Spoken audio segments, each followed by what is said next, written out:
Günümüzde artık daha fazla insan yalnızlığı tercih ediyor.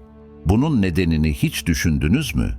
İlişki ve evlilik kavramı kültürümüze derinlemesine işlemiş olsa da, dünya genelinde bu durum tersine dönüyor. Batı toplumlarında giderek daha fazla insan bekar olmayı tercih ediyor. Araştırmalar, evlilik oranlarında bir düşüş olduğunu gösteriyor. 1980 yılında Amerika'da yapılan bir araştırmada bekar hanelerin nüfusun %17'sini oluşturduğu, fakat bu sayının 2015'te %27'ye çıktığı gözlemlenmiştir. Yalnız yaşamaya yönelik bu eğilim Batı ülkeleriyle sınırlı değil. Dünya genelinde bu artış dikkat çekiyor.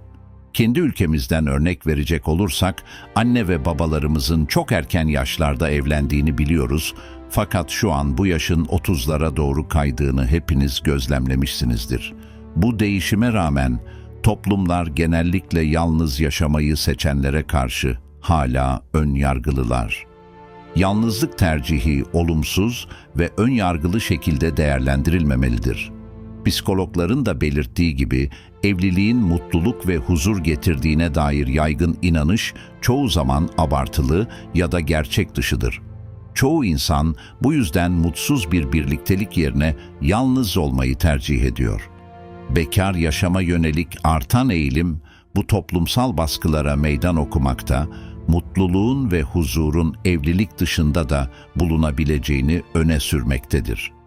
Bu videonun amacı bireyleri ilişki ya da evlilik arayışından vazgeçirmek ya da bunu yapmayı tercih edenleri eleştirmek değildir ve kesinlikle bekarlığın onaylanması da değildir. Asıl amacımız bekarlığın da evlilik gibi normal bir seçim olduğunu kabul etmek, yalnızlığın hayatımıza artılarını açıklamak ve ön yargısız şekilde bakmayı sağlamaktır. Bu video, ilişkiler ve evliliğin bazıları için neşe kaynağı olabileceğini, bekarlığın da başkaları için huzurlu ve zenginleştirici bir hayata yol açabileceğini kabul ederek, dengeli ve tarafsız bir bakış açısı sunmayı amaçlamaktadır. Bekarlığı tercih etmenin, hayallerinizin peşinden gitme özgürlüğü ve kendini geliştirme fırsatları da dahil olmak üzere önemli faydaları olabilir. Bekar olmanın evli olmaktan daha iyi olup olmadığı tartışması kişisel seçimlere ve tercihlere bağlıdır. Pek çok kişi romantik birlikteliklerinden ve evliliklerinden neşe ve memnuniyet duyarken diğerleri bekar olmanın getirdiği özgürlüğü tercih etmektedir. Bu ikilem, huzur ve mutluluğun her birey için farklı anlamlar taşıdığının altını çizmektedir. Yalnızlık bazı bireyler için sıkıcı olabilirken bazıları için huzur verici olabilir. Bekarlık, sevginin çeşitli ve daha sağlıklı yönlerini beslemek için bir fırsat sunar. Evliliği genellikle baş tacı eden bir toplumda diğer ilişki türlerine gereken değer verilmiyor. Oysa mutluluk yalnızca ilişkilerde veya evlilikte bulunmaz. Örneğin arkadaşlıklar, romantik ilişkilerde sıklıkla rastlanan karmaşıklıklardan ve sorunlardan arınmış derin ve güçlü bağlar sağlayabilir. Filozoflar çoğunlukla arkadaşlarla paylaşılan yaşamın değerini savunmuş, aşk ve tutkunun çalkantılı doğasına bir dereceye kadar şüpheyle bakmışlardır. Bekarlar, aşkın farklı tezahürlerini keşfetme, toplum tarafından dayatılan normların ötesinde tatmin ve anlam bulma gibi benzersiz bir avantaja sahiptir. Bu özgürlük, sevgilerini yalnızca romantik bir partnere değil, daha geniş bir ilişki yelpazesine yaymalarına olanak tanır. Mutluluğu sadece eşte değil, bir arkadaşta veya kendi içimizde bulabileceğimizin farkına varırlar. Bu hayatta mutlu olma yolunun sadece evlilik olmadığını belirtirler. Tarih boyunca evlilik toplumun temel taşlarından biri olarak görülmüştür. Ancak evliliği savunan sosyal normlar genellikle evliliğe gereğinden fazla vurgu yapmaktadır. Eksiksiz bir yaşamın uzun süreli bir birliktelik ya da evlilik gerektirdiği yönündeki yaygın düşünce, başka yolları seçenlerin eleştirilmesine yol açmıştır.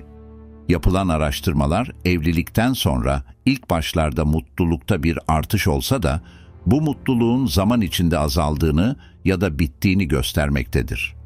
Bir ilişkide beklentileri karşılamanın zorluğu bazen tatminden çok tatminsizliğe yol açabilir.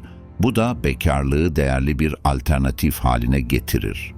Evlenme isteği gerçek bir eksiklikten mi kaynaklanıyor, yoksa bekarlığa yöneltilen sosyal baskının bir sonucu mu? Kuşkusuz bekarlığı olumsuz algılayanların, arkadaşlık özlemi çekenler ve özgürlük özlemi duyanlar vardır. Bu video, izleyicileri bekar yaşamın normalliğini ve avantajlarını düşünmeye davet ederek, evlilik veya romantik ilişkilerin mutluluk ve huzura giden tek yol olduğu yönündeki toplumsal baskıya meydan okuyor.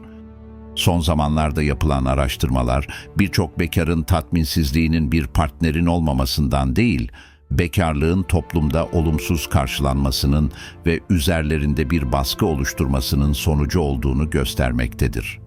Romantik ilişkiler genellikle sınırlı olan bir özgürlük derecesi sunar. Bekar olduğunuzda bir partnerin baskısını dikkate almak zorunda kalmadan karar verme özgürlüğü, daha yüksek bir bağımsızlık ve kendi kaderini belirleme gibi özgürlüklere sahip olursunuz. Dahası, kişisel anlam arayışı evlilik ve ilişkilerle ilgili geleneksel beklentilere bağlı değildir. Önemli düşünürler, hayatın doğası gereği evliliğin anlamsız olduğunu savunmuş ve bireylerin toplumsal normların ötesinde kendi amaçlarını yaratmaları gerektiğini öne sürmüştür.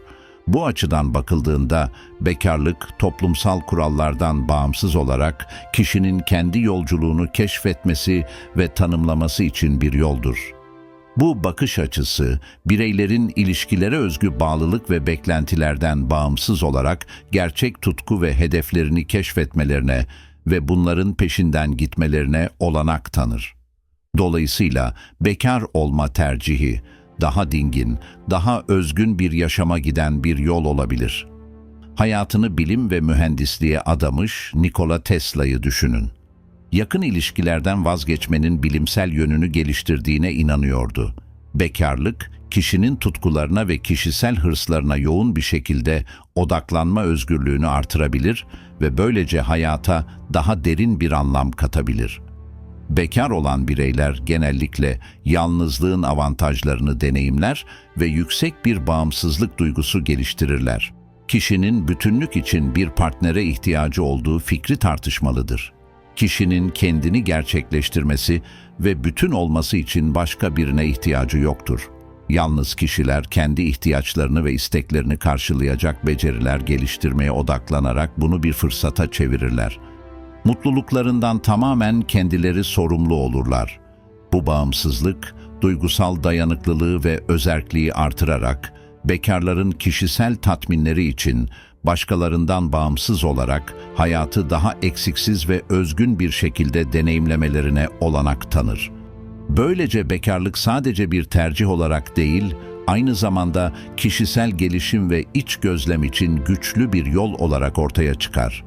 Sadece özgüven inşa etmekle kalmaz, aynı zamanda kişisel tatmin sağlar.